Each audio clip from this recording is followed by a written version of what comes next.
In the year 2003, I was invited to the United States of America on an H-1B visa. So I entered legally.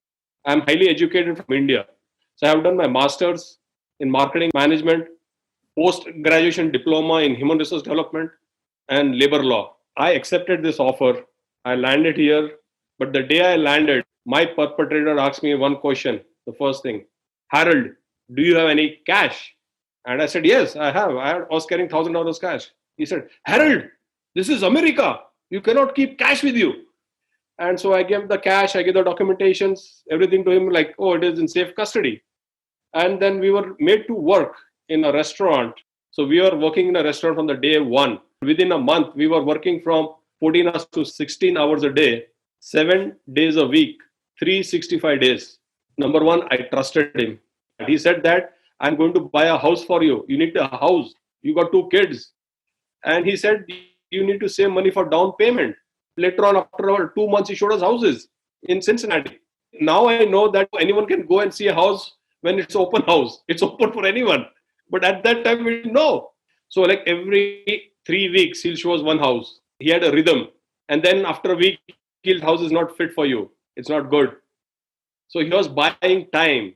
And then again, he'll show us another house. Then again, wait for 3 weeks. Oh, there was something wrong. That deal is not right. So this went on till August. The same year, we came in February. And in August, he told me, Harold, you need to take a bank loan. So he took me one day from the restaurant. I was in the branch manager's cabin. I just signed documents for about 5 minutes. And there I got a check, 5 figures in my name. And we walk out from the bank. He takes me straight to his house, which is a multi-million-dollar house, pours a drink in a small short glass. And he says, Harold, cheers, you're a rich man. And I just gulp it down. Before even I could register what happened, like the liquor would go down, he gives me a chit in my hand. And he says, Harold, you owe me this money. Can you believe me? In 1 second, I lost 4 things. I lost my voice. I lost my courage. I lost my hope. And I lost my freedom. How in the hell I'm going to get this money from? And that time, it didn't strike me that it was a debt bondage. But even before I could understand anything, he pats me on my back. Hey, Harold, don't worry. You owe me much more. But it breaks you down. But there are so many factors that he has used, like envelopes of US Department of Labor and the Immigration Department envelopes, and made a fraudulent letter stating that we are coming to report Harold and Nancy D'Souza because we are working there. I was to get threatening calls from the bank that we are going to come and get you arrested if you're not paying the bank loan, the loan which you took. This is just the tip of the iceberg. After 1 year, my wife, she could not take it anymore. My wife confronted the perpetrator in the kitchen. She said, why don't you pay me my back wages? He looks straight into her eyes and tells her, who told you to work? You're not supposed to work. You're illegal. You're undocumented. I can call the immigration department right now, get you arrested, and jailed and deported. So she said, okay, why don't you pay the $1,000 that Harold gave you when we came? So he calls me, looks into my eyes straight like this and says, Harold, what money? My chef, he heard this. And he told me, Harold, you, your wife, your son Bradley, your son Rohan will all die. You need to get out. And that is how we got connected to the Wage and US Department of Labor at the federal building in downtown in Cincinnati. God's blessings. And we called. Mark Stewart Lamb was the investigator. And from next day, he was to go on a vacation for 3 months. So he said that I'm just here for about 30 minutes and then I'm gone for 3 months vacation. And we are saying, no, sir, please beg you. I'm begging you. We're coming. We need your help. And he said, okay, we're waiting for you. You can come. So my chef, he drove us down.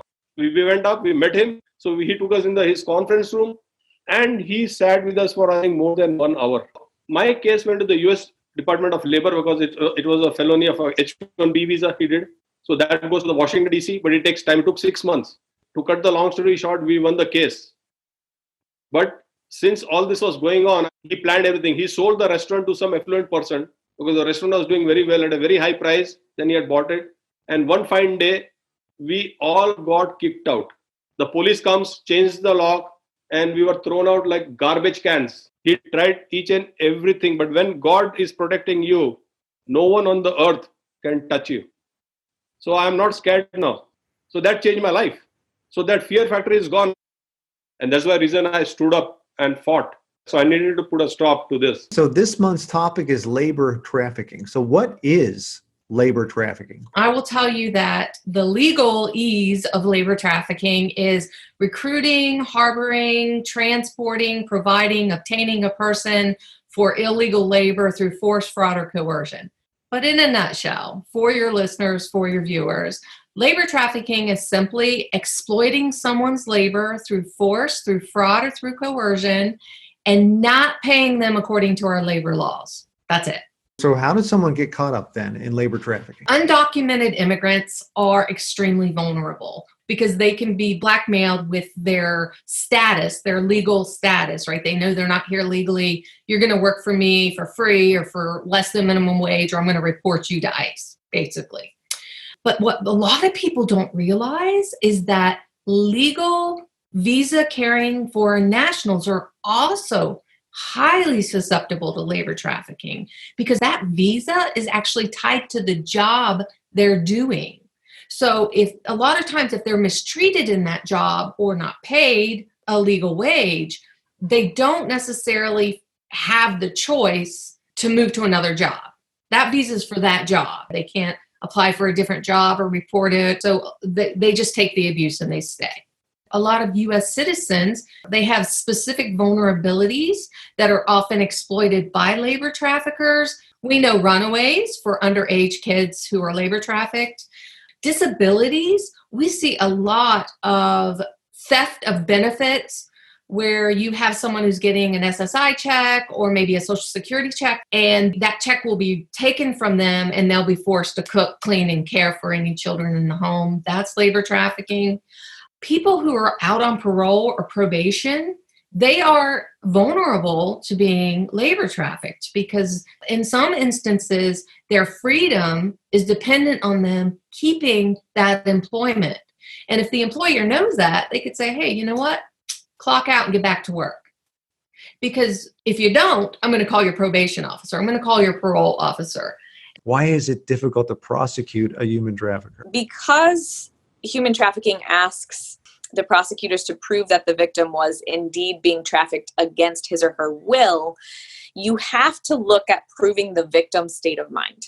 When the prosecutors can't hit that threshold and prove the victim's state of mind for many reasons, whether the victim has been so manipulated that they don't see it as it being a violation of their will or are uncomfortable testifying that that's actually what happened or any other number of reasons, the prosecutors will often resort to a lesser charge just in order to give some kind of sanction to this trafficker. A lot of times it's an unrelated, really minor charge in comparison to the charge of human trafficking, something like a firearms charge. Additionally, we do have a lot of these crimes that overlap with areas of immigration and foreign nationals. So there are a lot of visa schemes involved in these cases. That's sort of a cross-jurisdictional issue. And so that can be hard to prosecute. What exactly are you prosecuting in that case? The fraudulent visa application or the human trafficking itself, or both? In addition to that, a lot of police departments and sheriff's deputies don't have the same amount of resources and time to investigate these crimes. Often, law enforcement who investigate these types of crimes choose to charge the perpetrators with other crimes besides labor trafficking because other crimes are easier to prove. Do you have one or two stories that you want to share about where that has happened in this area? An interesting case of an American citizen is a Southwest Ohio resident we'll call Anne. And Anne is a very sweet elderly lady. Unfortunately, she's alone in the world. She's very vulnerable. She doesn't have a lot of family, but Anne loves children. Several years ago, she was living in an apartment. She's living on Social Security, and she needed every dime to make ends meet.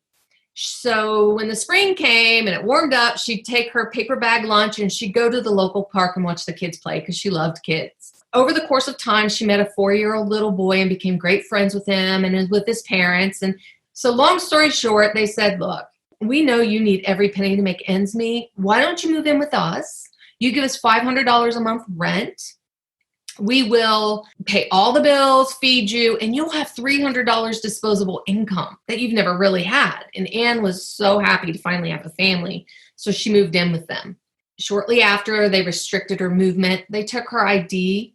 They started verbally abusing her, slapping her, strangling her unconscious, beating her, making her pick up dog poop barehanded, cooking, cleaning, and caring for that child. And then she really made them angry one day, and they made her clean for weeks, every single day, with undiluted bleach, barehanded.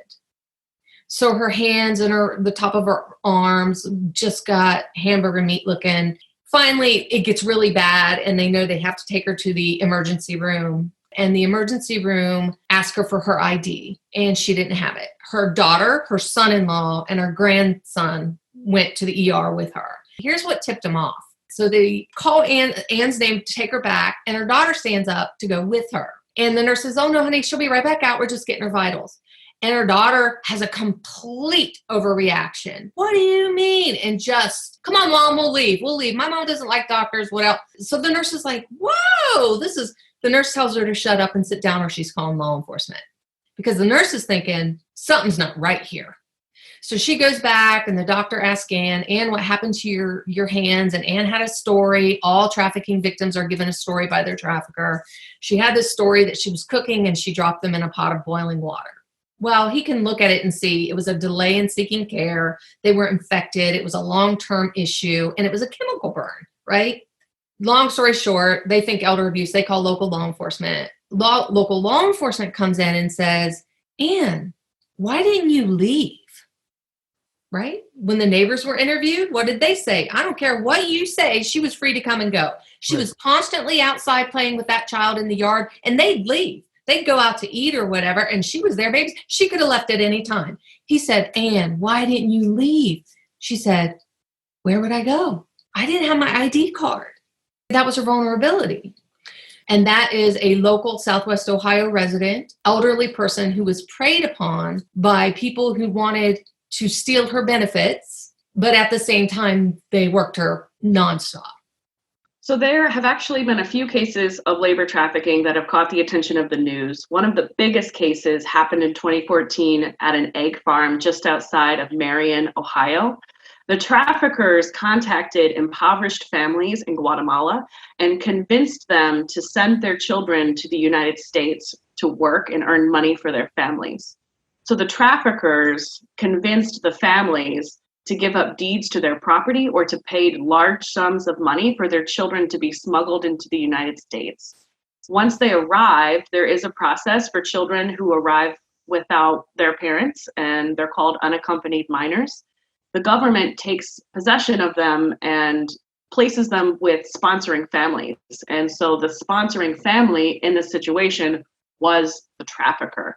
And so they forced these children, teenagers, 14, 15 years old, to work long hours on a dirty egg farm, debeaking chickens and loading chickens and harvesting eggs without any pay and without any freedom to leave. And it wasn't until a federal investigation on the immigration status of their workers did they discover that the children had been brought there against their will and were working against their will. How would one recognize that this looks like this could be labor trafficking? One of the biggest tells for the general public is, do they live, ride, and work together? So what that might look like is our Department of Labor in Ohio investigated a labor trafficking situation at a Chinese restaurant. And one of the tips was from someone who went in, it was a buffet, when they'd open at 11, they said, look, we work just a few doors down. They all ride together. They come in early in the morning and they're preparing food. They open up. I'm usually the first person, myself and my coworkers, to go in, and they're always sleeping in the booths. So that was a red flag to them because they were there from sun up till way, way late. But they would all come in a van and they'd all go to work and they'd stay and work all day. And then at night, they'd all get back in the van. They'd all go back to an apartment. So those are the kinds of red flags that you can see. Traffickers, the last place they want to go is to a hospital or an emergency room. They stitch themselves up. If they don't go to the hospital for a broken arm, the last place a trafficker is going to take them to is a dentist. So they don't get a lot of dental care. They have really, really bad rotting teeth, and they have, bones you can tell haven't been set properly. They don't make eye contact. Those three things together is absolutely a reason to take action. If you're at a restaurant or receiving a specific service, pay attention to how the workers are treated.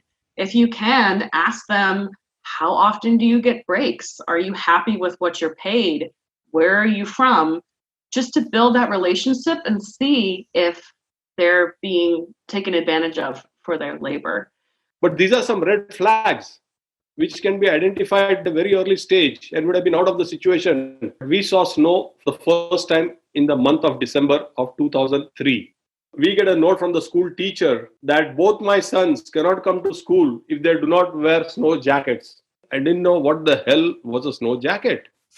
But my chef, he was very nice. He bought 2 snow jackets for my son. I still remember, from Kmart. And my son goes to school. And again, we get a note from the school teacher that both my sons cannot come to school if they do not wear snow gloves. So what I'm trying to say is that how community members can identify, oh, that means there is something wrong with this family. When I say something wrong, means they might be victim of some crime. What can we do to help in this area? Okay, so if it's a foreign national and they don't speak English and you think something's not right, you can call Homeland Security's Blue Campaign and give them that tip. It's 866-347-2423. A lot of advocates who aren't professionals in this field will often say, and I've seen even the state say, call the National Human Trafficking Hotline. Don't do that. They are civilians, but they don't know the questions to ask. They're not trained law enforcement. So Homeland started the Blue Campaign. They set up this hotline. When you call it, you get a professional law enforcement person who knows the questions to ask. They have it right then and there. They can immediately call the person they have closest. Every state in the country has Homeland Security agents in it. If you're wrong, no harm, no foul, no big deal. But if you're right, you could really be saving someone's life. If it's an American, you can ask more questions. If you see something fishy, you go into a restaurant, you see a bunch of kids there in the middle of the day, ask questions. It's absolutely fine. And that's it. That's how easy it is to report labor trafficking. You just have to be aware. On an individual level, you can take a look at where the products you buy come from and are made. So the Fair Trade Program is a really great indicator that that product that you're buying was made with fair labor and not trafficked labor. We can also demand that our government do business with companies that guarantee worker protections, fair rates, and are actively fighting against labor trafficking. My organization, the Intercommunity Justice and Peace Center, or IJPC for short, is doing a lot of work on educating the general public as well as our elected officials on the issue of labor trafficking. Okay, so IJPCCincinnati.org. We're sharing that on the screen right now if you wanted to see that. You can learn more about all that they do, as well as right there at the top, there's the Donate Now button. All right, so Christy, is there a website you'd like to point us to show us? Yes. So that website is www.humantrafficking.ohio.gov. Scroll down on that homepage. There are a whole bunch of different links. One of those links is Ohio Coalition. So that's another place you could look to become involved and to take action to help stop human trafficking.